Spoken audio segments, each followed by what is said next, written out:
हित अहित, हित अहित में अंडरलाइन करो। इह खलु यस्य मान द्रव्याणि संभवतः संयोगस्य एकता हितानि अनेकता हितानि हित हितानि च भवन्ति। ऐसे द्रव्यों के बारे में बताया जाएगा जो एक अकेले हितकारक होंगे, अकेले अहितकारक होंगे, या फिर जो हितकारक होंगे और अहितकारक होंगे, अवस्था अनुसार जो भी है वो बताएं।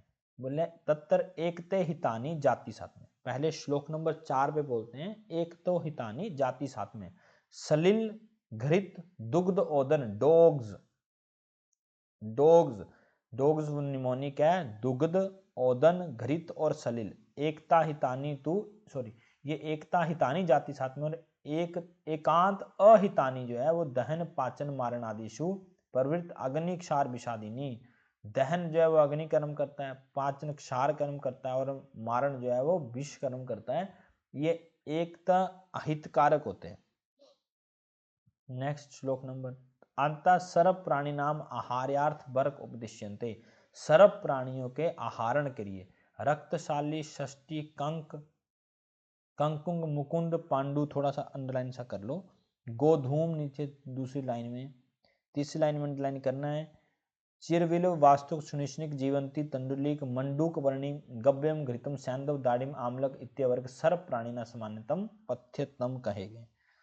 श्लोक नंबर 6, पथ्य क्या है? ब्रह्मचर्य, निवात शयन, उष्ण उदक स्नान, निशा स्वप्न व्यायामश्च एकांता पथ्यतम, ये पथ्यतम कहे गए। जो नित्य सेवनीय विहार है वो बताया है। श्लोक नंबर 7 में एकांत हितकर एकांत अहितकर बताते हैं। कुछ द्रव्य एकांत हितकारी होते हैं जैसे पानी, कुछ द्रव्य एकांत अहितकर होते हैं जैसे अग्नि। श्लोक नंबर 13, अतो अन्यत संयोगाद हितानि बक्ष्यमानम, संयोग से जो अहित कारक हैं उनका भक्षण कर रहे हैं। न पयो मधुना स रोहिणी शाक जातु शाकम व अश्नियात, जो अंडरलाइन करवाऊंगा वही करने है ना। मधु उष्ण उदकान अनुपानान पिबेत च मासानी, पित्तेन च मासानी। नेक्स्ट अंडरलाइन करना है, सोवीरकेण सह तिल शशकुली, क्वेश्चन मार्क लगाना है, गुड़ेन काकमाची, गुड़ के साथ काकमाची। मधुना मूलक गुड़ेन बराह मधुकाना सह विरुद्धम, वराह को गुड़ और मधु के साथ। मत्स्यान पहसा विशेषण चिलचिम, चिलचिम मछली को दूध के साथ। कदली फल ताल फलेन पैसा दध तक्रेण वा, करते हैं ना कभी कभी केले को दही में मिक्स करते हैं, दूध में मिक्स करते हैं। कदली फल ताल फल को पय और दधी तक्कर के साथ मिक्स नहीं करना चाहिए।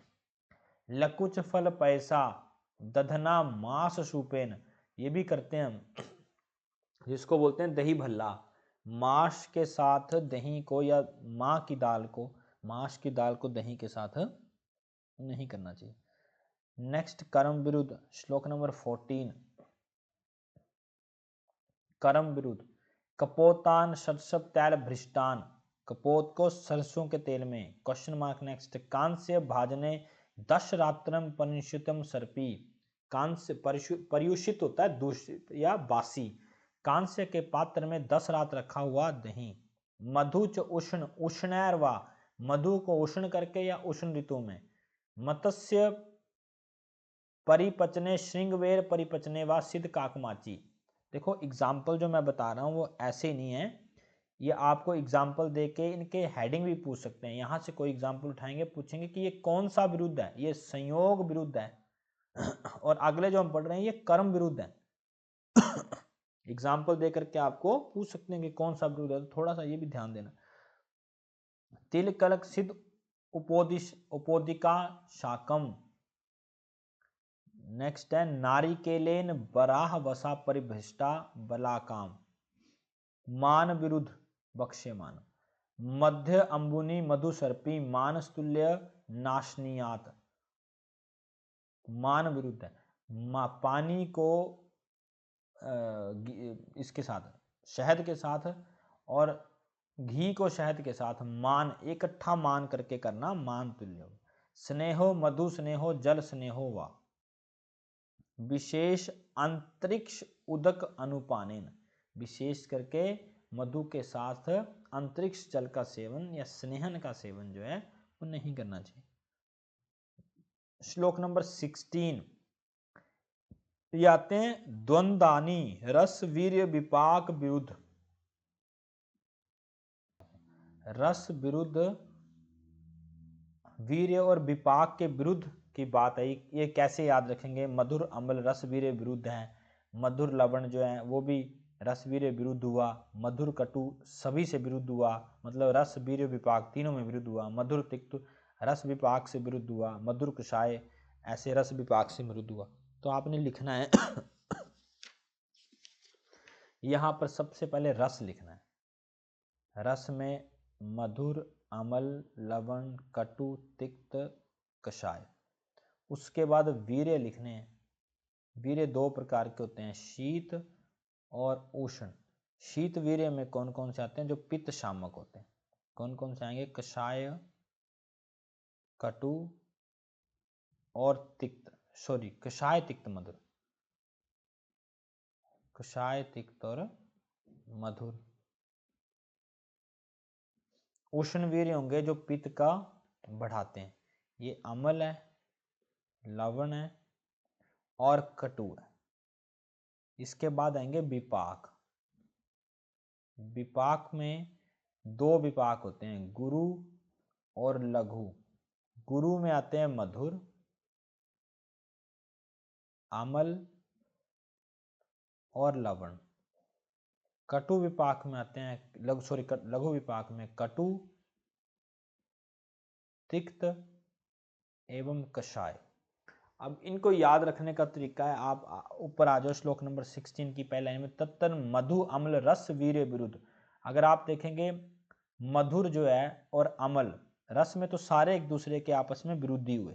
मधुर अम्ल रस विरुद्ध भी है, वीर्य विरुद्ध भी है। तो आप देखेंगे वीर्य विरुद्ध भी होगा मधुर और अम्ल। ये शीत वीर्य, ये उष्ण वीर्य। नेक्स्ट एग्जाम्पल में आओ, मधुर तिक्त रस विपाक आभ्याम।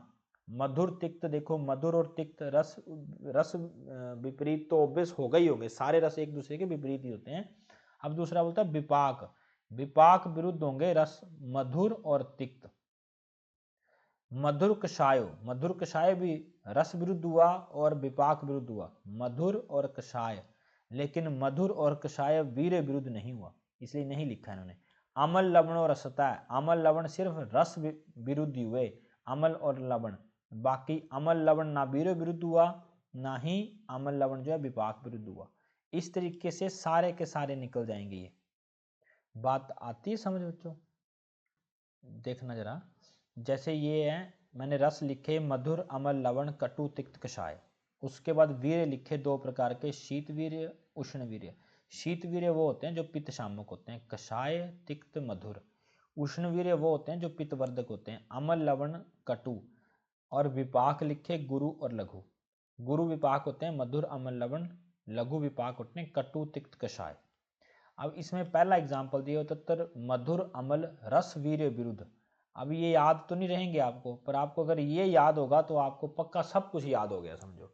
मधुर अम्ल रस वीर्य विरुद्ध है, तो आप देखो रस तो ऑब्वियस है, सारे एक दूसरे के विरुद्ध ही हैं। मधुर अम्ल के विरुद्ध है, अम्ल लवण के विरुद्ध है, लेकिन बोले हैं वीर्य विरुद्ध भी है। तो मधुर और अम्ल, मधुर यहाँ पर है शीत वीर्य और अम्ल जो है वो उष्ण वीर्य है, तो ये भी विरुद्ध हो गए। अब आपको जो भी एग्जाम्पल मिलेंगे, कषाय अम्ल के विरुद्ध होगा, तिक्त लवण के विरुद्ध होगा, मधुर कटु के विरुद्ध होगा, लेकिन वीर्य विरुद्ध होगा। विपाक में देखो कोई एग्जाम्पल, मधुर तिक्त रस विपाकाभ्याम। मधुर और तिक्त रस मतलब विपरीत तो हुए प्लस विपरीत हुए विपाक के भी, मधुर और तिक्त, क्योंकि ये गुरु विपाक है, लघु विपाक है। ऐसे कोई भी एग्जाम्पल उठा लेंगे आप, लवण कटु, कटु को रस विपाकाभ्याम। लवण और कटु रस और विपाक, लवण और कटु रस विपरीत तो हुए और लवण और कटु वीर्य विरुद्ध भी हुए, सॉरी विपाक विरुद्ध भी हुए। लेकिन वीर्य में देखें तो लवण और कटु वीर्य विरुद्ध नहीं हुए। इस तरीके से आप सारे की सारी लाइनों को निकाल सकते हैं।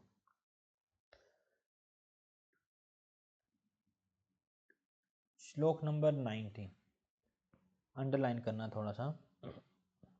व्याधि इंद्रिय दौर्बल्य मरणम अधिगच्छति विरुद्ध रस वीर विपाणी भुंजानो अनात्मम अनात्मम नरम। जो अनात्मवान होते हैं, अपनी आत्मा पे कंट्रोल नहीं करते, जो अपने स्वास्थ्य का रक्षण नहीं करते और इन विरुद्ध वीर्य वाले द्रव्यों को खाते रहते हैं, वो मरण को प्राप्त होते हैं। श्लोक नंबर 20 कुछ खास नहीं है आगे चैप्टर ना। यत किंचित दोष उत्क्लेशम भुक्तम काय अग्नि निर्हेत रस आदि विषय अर्थात तद विकाय कल्पते है ना। जो खाया हुआ विरुद्ध धन होता है उनका वमन विरेचन द्वारा निकाल देना चाहिए, नहीं निकले तो वो हानिकारक होते हैं, ऐसा कुछ खास नहीं। नेक्स्ट श्लोक नंबर 21 अंडरलाइन कर लो। विरुद्ध अशजान रोगान प्रतिहंति विरेचनम वमनम शमनम वापि पूर्व व हित सेवनम। विरुद्ध आहार से उत्पन्न हुए रोग जो है विरेचन वमन शमन से नष्ट करते हैं, और जो हितकारक सेवन करता है उसको पहले से ही रोग नहीं होते। हित पदार्थों का सेवन करने वाला रोगनाशक है, मतलब उसको रोग ही उत्पन्न नहीं होते हैं। श्लोक नंबर 22 में सातम्यो अल्पतया, जो सातम्य वो चीजें होती हैं जो या तो थोड़ा खाया जाए, वापि दीप्त अग्नो, अग्नि किसी की बड़ी ज्यादा दीप्त है उसके लिए भी कुछ भी सातम्य है, तरुण अवस्था में साथ में है, स्निग्ध है, व्यायाम करता है, बलवान है, तो उसके लिए विरुद्ध आहार भी सातम्य माने जाते हैं। श्लोक नंबर 23 यहाँ पर ना वायु से आने वाले गुणों की बताइए, कौन सी दिशा से वायु चलती है, उसके कौन से गुण है।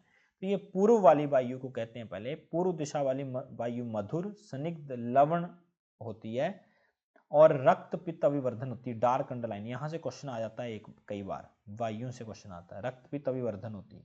क्षताना विषजुष्टाना व्रणिना श्लेष्मा ये तेषा में विशेषणा सदा रोग विवर्धनम। मतलब पूर्व से आने वाली वायु अच्छी नहीं होती, रोगों को बढ़ाने वाली होती है, रक्त पित्त वर्धक की होती है और इन सब रोगों में बढ़ाने वाली होती है। नेक्स्ट है दक्षिण दिशा की वायु। दक्षिण श्रेष्ठ चक्षुषो बलवर्धनम। आप ऐसा याद रखना कि अगर आपका मुंह उत्तर की तरफ है, आपने अपना मुंह उत्तर की तरफ रखना है, फिर आप इमेजिन करना आपने कि अब मुंह पे जो जो राइट साइड से वायु आएगी, मतलब राइट साइड मतलब पूर्व से आएगी, वो ये काम करेगी, उत्तर की तरफ से आएगी, अभी उत्तर की बात आई नहीं है, पर जो दक्षिण पीछे सिर के पिछले हिस्से में लगेगी वो चक्षुषों को बढ़ाने वाली है। या किसी और तरीके से भी याद रख सकते हैं, दक्षिण दिशा में से वायु जो आती है वो चक्षुओं को बढ़ाने वाली, रक्त पित्त को प्रशमन करने वाली और वात को रोगों को कुपित नहीं करने वाली होती है। पश्चिम दिशा वाली वायु स्नेह बलापहम, बल अपहम मतलब बल का नाशक होती है, अच्छी नहीं मानी जाती। सद्य प्राण क्षय कर, बल नाशक और प्राणों का नाशक। शोषस्तु श्रीनाम, शरीर का शोषक करने वाली होती है। उत्तर से आने वाली वायु क्षय क्षीण क्षय विषर्ताना विशेषाणा तो पूजनम, ये क्वेश्चन आया था। क्षीण क्षय विषर्तानाम के लिए विशेषकर पूज्य कौन सी वायु होती है, उत्तर की वायु होती है। तो उत्तर पूर्व पश्चिम अगर आपको याद रखने हैं तो आपने अपना मुंह उत्तर की तरफ कर लेना है और समझना है कि उत्तर वाली वायु उसकी तरफ मुंह किया जो सबसे अच्छी है। तो उत्तर की तरफ जब आपने मुंह किया तो ये क्षीण क्षय विषर्ताना के लिए विशेषकर पूजित है। उसके बाद आती हैं अच्छी वायु जो आती है वो आती है दक्षिण वाली, उत्तर और बिल्कुल ठीक पीछे से पड़ती है, बाकी पूर्व और पश्चिम से आने वाली अच्छी नहीं होती। इस तरीके से याद रख सकते हैं।